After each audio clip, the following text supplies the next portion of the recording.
Hello everyone, welcome to this channel. आज मैं आपको एक स्पेशल जर्नी के बारे में बताऊंगा। 23 सितंबर 2021 मैंने दुबई से यूके के लिए फ्लाइट ली और सच मानो ये डिसीजन इतना भी आसान नहीं था जितना लग रहा है। तो मैं आपको बताता हूँ कि मेरा अभी तक का एक्सपीरियंस कैसा रहा और क्यों हमने दुबई छोड़ने का डिसीजन लिया। अगर आप भी किसी कंट्री में मूव करने का सोच रहे हैं तो this video might be helpful to you. और अगर आप इस चैनल पर नए हैं तो make sure to subscribe the channel and watch the video till end so that you have all the information.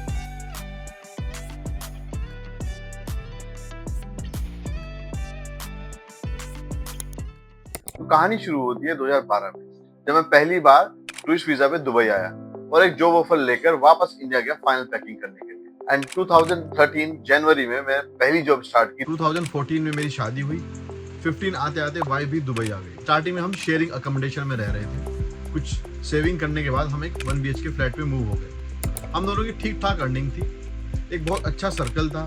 Weekends पूरे प्लान रहते थे, पैक्ड रहते थे। दुबई में इंडियन वेज खाने के भी इतने सारे ऑप्शंस थे, तो खाने की भी कोई दिक्कत नहीं थी। लाइफ एकदम रिलैक्स चल रही थी। हम कभी कभी सोचते भी थे कि हम कितने साल दुबई में रहेंगे, क्या हम किसी और कंट्री को भी एक्सप्लोर करेंगे या बस यहीं बस जाएंगे। बट मैं ये बात बोलूंगा कि दुबई आज भी हमें अपना सेकंड होम जैसा लगता है। इतना अच्छा टाइम गुजारा है हमने वहाँ पे, इतने अच्छे दोस्त मिले जो आज एक फैमिली की तरह हैं। So I will say it was one of my best time in my life. तो फ्यूचर की स्टेबिलिटी सोचते हुए 2017 में हमने प्लान करना शुरू किया इमिग्रेशन के लिए। हमने स्टार्ट किया ऑस्ट्रेलिया से। हमने कोई कंसल्टेंट हायर नहीं किया, खुद से ही रिसर्च की, खुद से यूट्यूब पे वीडियोस देखी और सीखा कि अपनी एप्लीकेशन कैसे सबमिट करनी है। उनकी वेबसाइट पे भी बहुत कुछ मेंशन है, तो वहां से भी काफी सारी इन्फॉर्मेशन मिल जाती है। फिर इंग्लिश के लिए IELTS का एग्जाम दिया और हमें चाहिए थे 65 पॉइंट्स पीआर अप्लाई करने के लिए। उसका रिजल्ट आया। रिजल्ट आने पे पता लगा कि मेरे राइटिंग और स्पीकिंग में सबसे कम नंबर है। राइटिंग में 6 और स्पीकिंग में 6.5 थे। तो हमारा 65 का जो स्कोर था वो हम अचीव नहीं कर पाए। फिर हमने ट्राई किया कनाडा के लिए। मेरी वाइफ के पास मास्टर्स थी, तो उसको उसके थोड़े पॉइंट्स ज्यादा मिल रहे थे। जब तक हम ये सब कर रहे थे तो कनाडा का कट ऑफ स्कोर बढ़ता ही जा रहा था। हमें चाहिए थे 8,777, बट जब ईशा का रिजल्ट आया तो उसके सब में 8 अबव थे, बट एक स्पीकिंग में ही उसके 6.5 थे, जिसकी वजह से हम वो स्कोर यूज नहीं कर सकते और अब हमें दोबारा से एग्जाम देना पड़ेगा। बट हमारी लाइफ इतनी अच्छी चल रही थी कि IELTS का एग्जाम दोबारा देना हमारी इतनी बड़ी प्रायोरिटी नहीं थी, तो हमने वो एग्जाम दिया नहीं। बट मैं साथ साथ दूसरे ऑप्शंस भी सर्च कर रहा था। तब मुझे दिखा कि मैं स्टूडेंट वीजा के थ्रू भी जा सकता हूँ और मैंने अपनी फील्ड से रिलेटेड यूनिवर्सिटी सर्च करनी शुरू की। मैंने ऑस्ट्रेलिया, जर्मनी, यूके, कनाडा, इन सब की यूनिवर्सिटीज में अप्लाई करना शुरू किया और 2019 में यूके की यूनिवर्सिटी ऑफ बर्मिंघम से मेरा एक्सेप्टेंस लेटर आ गया। बट तभी उसके बाद हमें पता चला कि मेरी वाइफ प्रेग्नेंट है, तो हमें वो ईयर डेफर करना पड़ा। फिर 2020 में कोविड आ गया, तो वो वाला ईयर भी डेफर करना पड़ा। अच्छा, मुझे यूके में ज्यादा इंटरेस्ट नहीं था। मुझे ऑस्ट्रेलिया, कनाडा, जर्मनी, इन कंट्रीज में जाना था। तो मैंने फिर से 2021 में स्टूडेंट वीजा के लिए इन कंट्रीज में अप्लाई किया और लकीली कनाडा से मेरा एक्सेप्टेंस लेटर आ गया। अब मेरे पास 2 ऑप्शन थे, या तो मैं कनाडा जाऊं और या फिर मैं यूके जाऊं। फिर हमने एनालाइज किया कि अगर मैं यूके की यूनिवर्सिटी में जाता हूं तो वहाँ कोर्स 1 साल का है और जो कोर्स है वो मेरे 10 साल के एक्सपीरियंस से रिलेटेड है, जो मेरा रेलवे का एक्सपीरियंस है। जो कनाडा का जो मेरा कोर्स है वो मेरी बैचलर डिग्री से रिलेटेड है और कोर्स भी 2 साल का होगा। तो मुझे यहाँ सबसे बेस्ट ऑप्शन यूके का ही लगा कि 1 साल बाद मैं अपनी डिग्री खत्म कर लूंगा, उसके बाद मेरी अपनी ही फील्ड में एक एक्सपर्टीज हो जाएगी और मुझे आसानी से शायद जॉब भी मिल जाए। यही सोच के मैंने यूके का फाइनल डिसीजन ले लिया। जून 2021 को मैंने अपना स्टूडेंट वीजा यूके के लिए अप्लाई किया।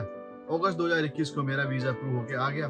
मैंने कंपनी में रिजाइन किया, दोस्तों को बताया और अपनी तैयारी करनी शुरू की। बट यहाँ पे एक डाउट आया हमें कि अब हमें दोनों को, ईशा और मुझे, साथ में जाना चाहिए या दोनों को अलग अलग। अगर हम दोनों साथ में जाते हैं तो हम अपनी सेविंग से सारे एक्सपेंस करेंगे, और अगर मैं अकेला जाता हूँ और ईशा अपनी जॉब कंटिन्यू रखती है दुबई में, तो एटलीस्ट हम अपनी सेविंग से नहीं, अपनी अर्निंग से एक्सपेंसेस कर पाएंगे। तो फिर डिसीजन फाइनल यही हुआ कि मैं अकेला जाऊंगा और ईशा तभी यूके आएगी जब उसको जॉब मिल जाए। चलो अब कुछ दुबई के एडवांटेजेस के बारे में बात कर लेते हैं। सबसे बड़ा है सेफ्टी। आप चाहे मेल हैं चाहे फीमेल हैं, सबके लिए दुबई एकदम सिक्योर है, सेफ है।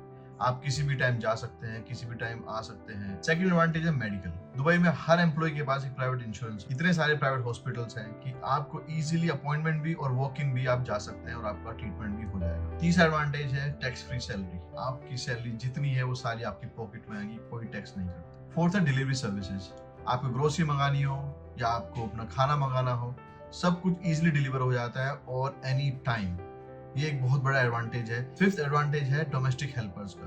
जो इजीली अवेलेबल है और आप उनको अफोर्ड भी कर सकते। तो डिसएडवांटेज की अगर बात करते हैं, no citizenship, no permanent residency. जब आपका वीजा खत्म तो आपको जाना है वहां से वापस। अभी नए नए वीजाज भी आ रहे हैं, जैसे कि गोल्डन वीजा आ गया है 10 ईयर, बट जब हम थे तब उस टाइम पे ये सब चीजें नहीं। सेकंड है, स्कूल्स आर वेरी एक्सपेंसिव। बच्चों की स्कूलिंग थोड़ी एक्सपेंसिव है। हाँ, मैं जानता हूँ कि कुछ एरियाज हैं जहाँ पे कुछ स्कूल्स भी हैं जो थोड़े कम एक्सपेंसिव है, बट अगर आप अपने बच्चों को अच्छे स्कूल्स में, ब्रिटिश इंटरनेशनल स्कूल्स में पढ़ाना चाहते हैं तो उनकी जो फीस है वो बहुत ज्यादा है। और दुबई की पॉपुलैरिटी को देखते हुए लोग इतना ज्यादा मूव कर रहे हैं वहां पे कि वहां पे ट्रैफिक बहुत ज्यादा होता जा रहा है। आपको कहीं भी जाने के लिए 1 घंटा पहले या 1.5 घंटा पहले निकलना ही पड़ेगा। ट्रैफिक आपको हमेशा के लिए कंसीडर करना ही पड़ेगा। और फिर आता है वेदर।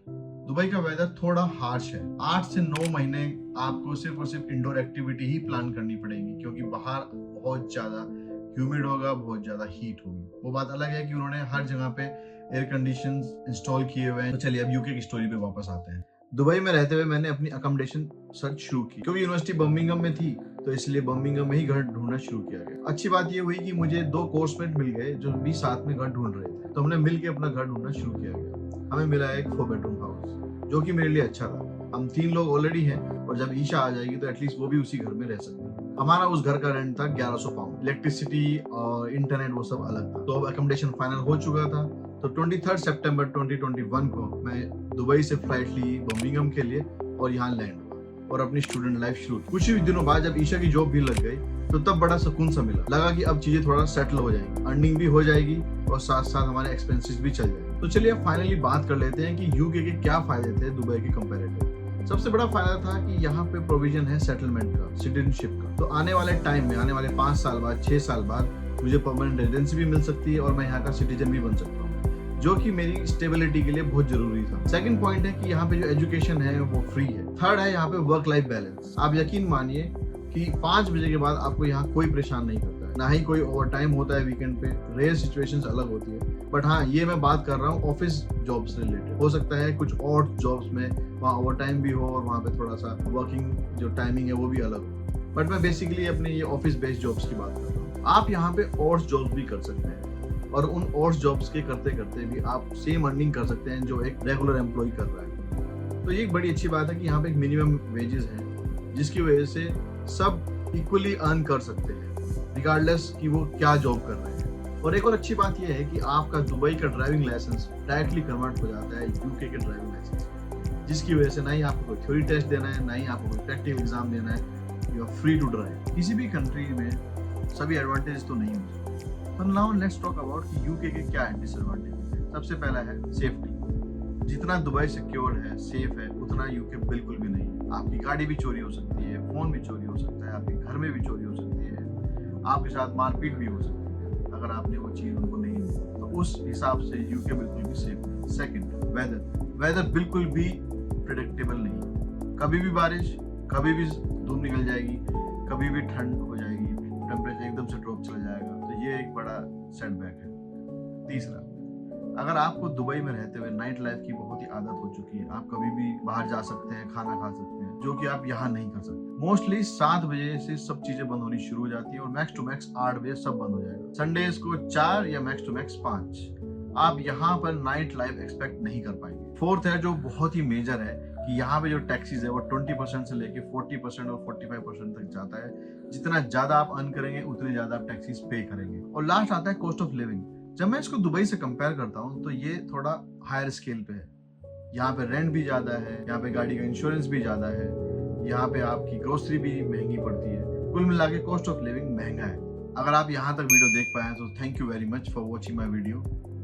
आने वाली वीडियोस में और भी रियल लाइफ एक्सपीरियंसेस शेयर करूंगा यूके में, कैसे हम यहाँ पे डील कर रहे हैं, क्या क्या चीजें अलग हैं दुबई से, इंडिया से। तो ये थी मेरी दुबई से यूके की जर्नी। अगर आप भी किसी कंट्री में मूव करना चाह रहे हैं या ऑलरेडी कर चुके हैं तो प्लीज मुझे कमेंट में जरूर बताइए। मिलते हैं नेक्स्ट वीडियो में।